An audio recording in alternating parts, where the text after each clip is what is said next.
The UFC are known for putting on great cards. UFC 288 might have been a little low on firepower, but the recent announcement from Dana White has more than compensated for that. UFC 291 takes place on July 29th in Salt Lake City, Utah. And in the main event, it's 5 rounds for the vacant BMF title between two of the most violent fighters in the UFC.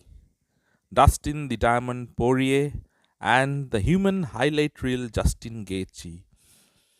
It's also the second time that the UFC in their history will be putting on a BMF title on the line. The first one was between Jorge Masvidal and Nate Diaz, which ended prematurely with Diaz getting a cut after being dominated badly throughout the fight. It left many fight fans craving for more, and that's exactly what they're going to get with Poirier and Gaethje. It's also a rematch. The first one was an extremely closely contested fight which Dustin Poirier won via TKO.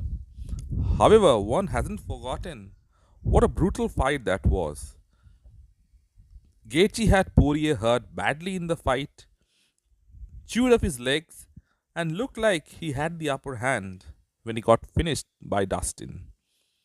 Dustin Poirier's boxing and body work and his durability won him that fight. But the leg kicks that Gaethje landed were brutal and hurt Poirier. But it was his pure grit that won him the fight. Both fighters have evolved since that fight. Poirier has won the trilogy with Conor. He became the only guy ever to submit Michael Chandler after a vicious couple of rounds. Justin Gaethje, in the meantime, has destroyed Tony Ferguson, put on a beating on Michael Chandler, and secured a decision win over upcoming challenger Rafael Fiziev. Both of them have suffered defeats at the hands of the champion at the time, Charles Oliveira. So, collision between the two of them was inevitable. Justin Gaethje is a wrecking ball, and Dustin Poirier is as tough as nails. And when they collide, one can expect fireworks. The winner becomes the BMF and also goes one step closer to securing a title shot in the future.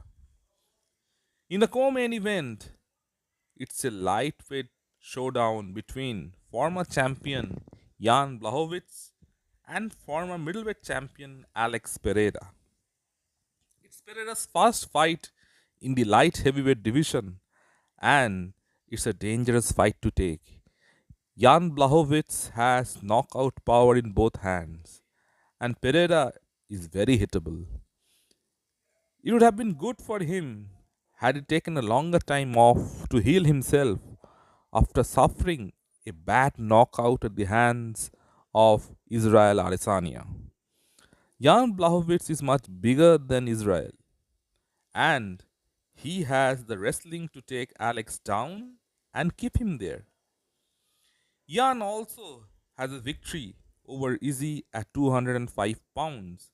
In that fight, the difference was Jan's jab, his checking of kicks, and his wrestling. All these would hold him in good stead against Pereira. Alex Pereira needs to be wary of Jan's wrestling because he took Easy down and held him there pretty easily. On the feet, it's a battle of the left hooks. Both guys have nasty left hooks. Alex Pereira has probably the best left hook in the whole of MMA, but Jan Blachowicz is not far behind. Ask Luke Rockhold, ask Dominic Reyes what devastating power he has on that left hook. It's Poatan versus the real Polish power, and one can expect a massive showdown. Pereira will be quicker than Jan, but he isn't as elusive as Israel. He can't take risks against Jan and leave himself exposed to getting countered because Jan hits like a truck, and no matter how good your chin is, if he cracks it, you are going down. In the middleweight division, Paulo Costa makes his long awaited return. Costa hasn't fought in almost a year, and his last fight, he didn't make weight and lost to Marvin Vittori. He was supposed to fight Robert Whittaker, but his contract disputes with the UFC prevented him from doing that. Now that everything is sorted, Costa is back. His opponent, Ikram Aliskerov, is relatively new in his UFC career. He knocked Phil Hawes into another dimension. Most fans who follow MMA know exactly who this guy is. He's the guy who gave Khamzat Chimaev his toughest fight outside the UFC. He was knocked out by Chimaev in the end, but that's his only loss in his professional career so far. So Paulo Costa has his hands full. The UFC have also built this storyline along with this fight.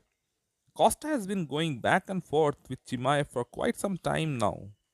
Both were rumored to fight later this year, but if Costa wins, that fight with Chimaev becomes even bigger. And if Ikram wins, he can also look to avenge his only loss in MMA by calling Khamzat out. Tony Ferguson also returns to the octagon to fight Bobby Green. Tony has been on a 5 fight losing streak, and he isn't getting younger anymore. It will probably be his last chance to shine. It will probably also be the last time we see El Kukui in the octagon if he loses a fight. UFC 291 is stacked. It's all action from beginning to end. Let me know in the comment section what you feel. And if you like the content, please like and subscribe to the channel.